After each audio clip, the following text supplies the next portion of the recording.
क्या आपको पता है कि B.R. चोपड़ा की महाभारत में कर्ण का किरदार निभाने वाला वो शख्स जिसे लोग आज भी दानवीर कर्ण कहकर याद करते हैं, वही पंकज धीर अब इस दुनिया में नहीं रहे। लेकिन उनके जाने के बाद जो सबसे बड़ा सवाल खड़ा हुआ है वो ये कि आखिर इतने करोड़ों की संपत्ति का मालिक कौन होगा।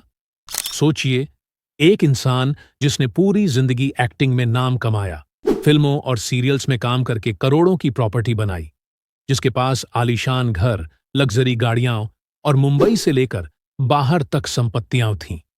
आखिर उस सब का वारिस कौन बनेगा? उनके परिवार में कौन है जो इस संपत्ति पर हक जताएगा? और क्या इस पर विवाद खड़ा होगा? दोस्तों, ये कहानी सिर्फ एक अभिनेता की मौत की नहीं है, बल्कि उस सवाल की है जो हर किसी के दिमाग में घूम रहा है। इतने करोड़ों की संपत्ति आखिर जाएगी कहां? इन सभी सवालों का जवाब आपको बस कुछ ही समय में पता चल जाएगा। आप बस हमारे साथ वीडियो के आखिर तक बने रहिए। अब जरा पीछे चलते हैं। साल 1959, दिल्ली में जन्मे पंकज धीर शुरू से ही एक अलग आकर्षण वाले इंसान थे। फिल्मों में कदम रखा तो छोटे रोल से शुरुआत की, लेकिन किस्मत ने करवट ली जब 1988 में B.R. चोपड़ा की महाभारत में उन्हें कर्ण का किरदार मिला। वही कर्ण जो दान देने के लिए मशहूर था। और विडंबना देखिए, आज लोग पूछ रहे हैं कि उनके अपने पीछे छोड़े गए करोड़ों का दानवीर कौन होगा। महाभारत के बाद पंकज धीर का करियर ऊंचाइयों पर पहुंच गया। वो फिल्मों में विलेन बने, सीरियल्स में अलग अलग किरदार निभाए। इंडस्ट्री में उनकी पहचान इतनी मजबूत हुई कि लोग नाम से कम, किरदारों से ज्यादा उन्हें पहचानते थे। करियर के साथ साथ पंकज ने अपनी लाइफ को भी सिक्योर करने में कोई कसर नहीं छोड़ी। प्रॉपर्टी, इन्वेस्टमेंट, बिजनेस वेंचर, सब में उन्होंने हाथ आजमाया। मुंबई में उनका आलीशान बंगला, लग्जरी कार कलेक्शन और करोड़ों का बैंक बैलेंस, सब मिलाकर उनकी नेटवर्थ दर्जनों करोड़ में आंकी जाती है। अब सवाल उठता है, जब इतना बड़ा साम्राज्य पीछे छोड़ा गया है तो उसका मालिक कौन होगा? उनके परिवार की बात करें तो उनकी पत्नी पम्मी धीर, बेटा निखिन धीर, जिसे बॉलीवुड और साउथ फिल्मों में हम खलनायक और एक्शन रोल्स में देख चुके हैं, और बहू कृति खरबंदा, जो आज बॉलीवुड की टॉप एक्ट्रेस में गिनी जाती है। तो क्या सीधा सीधा जवाब यही है कि उनकी संपत्ति बेटा और बहू संभालेंगे, या फिर इसके पीछे भी कुछ राज छिपे हैं? इंडस्ट्री में अक्सर देखा गया है कि किसी बड़ी शख्सियत के जाने के बाद उनकी प्रॉपर्टी को लेकर विवाद खड़े हो जाते हैं। परिवार के अंदर ही खींचतान शुरू हो जाती है। सवाल उठता है, क्या पंकज धीर ने अपनी वसीयत पहले से बना रखी थी? अगर बनाई थी तो उसमें किसे मालिक बताया गया है? और सबसे बड़ा ट्विस्ट यह है कि पंकज धीर सिर्फ एक्टर नहीं थे, बल्कि फिल्म इंडस्ट्री में उन्होंने एक्शन स्कूल भी शुरू किया था, जहां कई नए एक्टर्स ने ट्रेनिंग ली। ये स्कूल भी करोड़ों का है। अब ये किसके हाथ आएगा? दोस्तों, कहानी यहीं खत्म नहीं होती। असल खेल तो अब शुरू होता है, क्योंकि हमें जानना होगा उनके करियर की कमाई कहां कहां लगाई गई, कौन कौन सी प्रॉपर्टीज उनके नाम पर हैं, और परिवार के अलावा क्या कोई और भी है जिसका इस संपत्ति पर दावा हो सकता है। फिल्म इंडस्ट्री में जब भी किसी सेलिब्रिटी का निधन होता है, सबसे पहला सवाल सिर्फ यह नहीं उठता कि उन्होंने कितना नाम और शोहरत कमाया। असल सवाल यह होता है, उन्होंने अपने पीछे कितनी दौलत छोड़ी और वो किसे मिलेगी। पंकज धीर की बात करें तो रिपोर्ट्स के मुताबिक उनकी नेटवर्थ करीब 35 से 40 करोड़ तक आंकी जाती है। लेकिन दोस्तों, ये आंकड़ा सिर्फ सीधा साधा बैंक बैलेंस नहीं है। इसमें उनका मुंबई का आलीशान बंगला, उनकी गाड़ियां, इन्वेस्टमेंट्स और बिजनेस वेंचर सब शामिल हैं। जा और जाकर उसे कह दे कि आइंदा हमारे इलाके में वो या उसका कोई भी आदमी नजर आया तो मैं उसके टुकड़े टुकड़े कर दूंगा। मैं वो वांड कैसे चला पाऊंगा जो पांडवों की छाती भेद जाए। मुंबई के पॉश इलाके में पंकज धीर साहब का घर, जिसकी कीमत ही कई करोड़ बताई जाती है।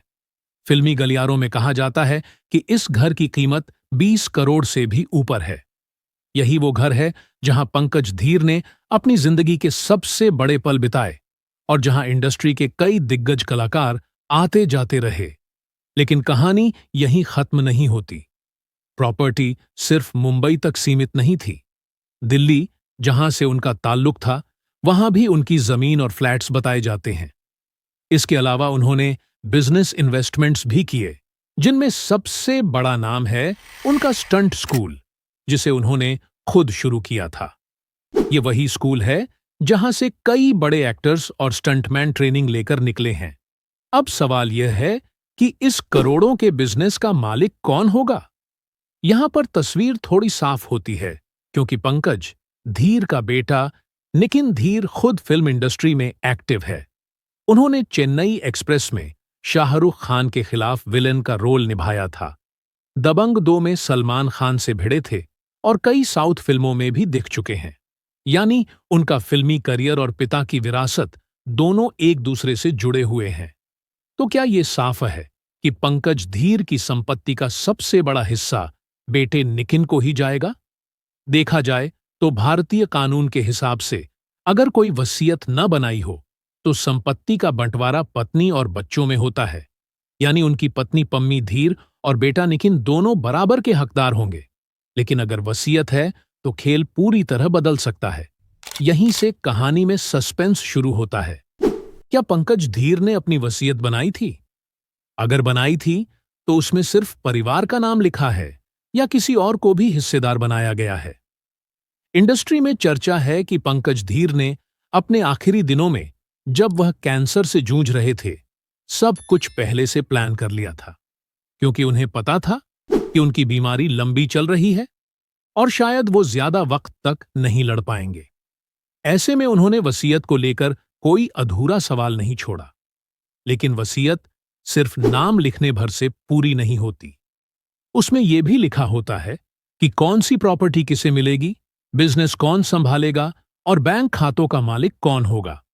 यहां पर सबसे दिलचस्प बात यह है कि उनकी बहू कृति खरबंदा भी अब इस परिवार का अहम हिस्सा है। कृति खुद एक बड़ी एक्ट्रेस हैं, जिनकी अपनी करोड़ों की कमाई और प्रॉपर्टी है। लेकिन शादी के बाद वह सीधे सीधे पंकज धीर की विरासत से भी जुड़ चुकी है। अब सवाल खड़ा होता है, क्या पंकज धीर की प्रॉपर्टी का कोई हिस्सा बहू को भी मिलेगा? कानूनन सीधे सीधे बहू का हक नहीं होता, लेकिन अगर वसीयत में उनका नाम हो तो तस्वीर बदल सकती है। दोस्तों, असली रहस्य यही है। इंडस्ट्री में कई बार देखा गया है कि कोई एक्टर अपनी मेहनत की कमाई सिर्फ परिवार को ही नहीं, बल्कि अपनी संस्था या किसी चैरिटी को भी छोड़ जाता है। तो क्या पंकज धीर ने भी अपनी संपत्ति का कुछ हिस्सा दान करने का फैसला लिया था? क्या उन्होंने अपने स्टंट स्कूल या किसी ट्रस्ट को मालिकाना हक सौंप दिया? या फिर सब कुछ सिर्फ बेटे और पत्नी को ही मिलेगा? यहां तक कि यह भी सवाल उठता है कि आने वाले वक्त में इस पर कोई लीगल विवाद खड़ा हो सकता है। मैं वो वांड कैसे चला पाऊंगा जो पांडवों की छाती भेद जाए, परंतु मैं करूंगा यही, क्योंकि यही मेरा कर्तव्य है। यह हथियार किसी राजा की तिजोरी में जमा सोने से नहीं, बल्कि 90 करोड़ हिंदुस्तानियों के खून पसीने से कमाए पैसों से बनवाए जाते हैं। जब पंकज धीर साहब के निधन की खबर आई तो पूरा बॉलीवुड और टीवी जगत हिल गया। सोशल मीडिया पर उनकी तस्वीरें, महाभारत के कर्ण के डायलॉग्स और उनके किरदारों की क्लिप्स वायरल होने लगीं। हर कोई उन्हें याद कर रहा था, लेकिन इसी भीड़ में कुछ सवाल धीरे धीरे तैरने लगे। इतनी बड़ी संपत्ति आखिर किसके हिस्से में जाएगी? न्यूज चैनल्स ने भी यही सवाल उठाया। कई अखबारों ने लिखा, दानवीर कर्ण का असली उत्तराधिकारी कौन बनेगा? क्योंकि यह सिर्फ भावनाओं का मामला नहीं था, बल्कि करोड़ों के साम्राज्य का सवाल था। इंडस्ट्री के लोग बताते हैं कि पंकज धीर हमेशा फैमिली मैन रहे। उन्होंने अपने बेटे को इंडस्ट्री में स्थापित करने में काफी मेहनत की। लेकिन धीर को फिल्मों में रोल दिलाने से लेकर उनके करियर को ग्रूम करने तक पंकज ने हर कदम पर साथ दिया। यही वजह है कि लोग मानते हैं कि उनकी ज्यादातर संपत्ति सीधा बेटे को ही मिलेगी। लेकिन यहां पर एक और एंगल सामने आता है। कुछ सूत्र बताते हैं कि पंकज धीर का स्टंट स्कूल सिर्फ बिजनेस नहीं था, बल्कि उनका ड्रीम प्रोजेक्ट था। उन्होंने इसे ऐसे बच्चों के लिए बनाया था जो एक्शन और स्टंट्स में करियर बनाना चाहते थे। कई बड़े स्टार्स भी यहां से ट्रेनिंग लेकर निकले।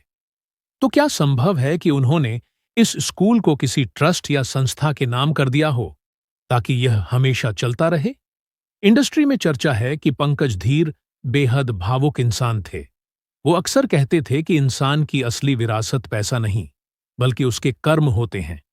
अगर ये सच है, तो हो सकता है कि उन्होंने अपनी संपत्ति का कोई हिस्सा गरीबों या किसी चैरिटी संस्था के लिए भी छोड़ा हो। आज भी लोग सोशल मीडिया पर लिख रहे हैं, पंकज धीर हमारे लिए सिर्फ एक्टर नहीं थे, वह हमारी यादों का हिस्सा थे। तो क्या यह कहना गलत होगा कि उनकी असली संपत्ति करोड़ों की प्रॉपर्टी नहीं, बल्कि करोड़ों दिलों में बनी हुई उनकी जगह है? कैंसर जैसी खतरनाक बीमारी से लड़ते हुए भी उन्होंने हार नहीं मानी। आखिरी सांस तक उन्होंने अपने परिवार, अपनी पहचान और अपनी विरासत को संभाल कर रखा। अब आखिरी सवाल, आपकी नजर में पंकज धीर की असली विरासत क्या है? करोड़ों की प्रॉपर्टी या करोड़ों दिलों में छोड़ा हुआ उनका नाम और उनका किरदार? इसका जवाब आप हमें नीचे कमेंट बॉक्स में लिखकर जरूर बताएं। दोस्तों, आगे क्या क्या होगा, हम आपको समय समय पर बताते रहेंगे। धन्यवाद।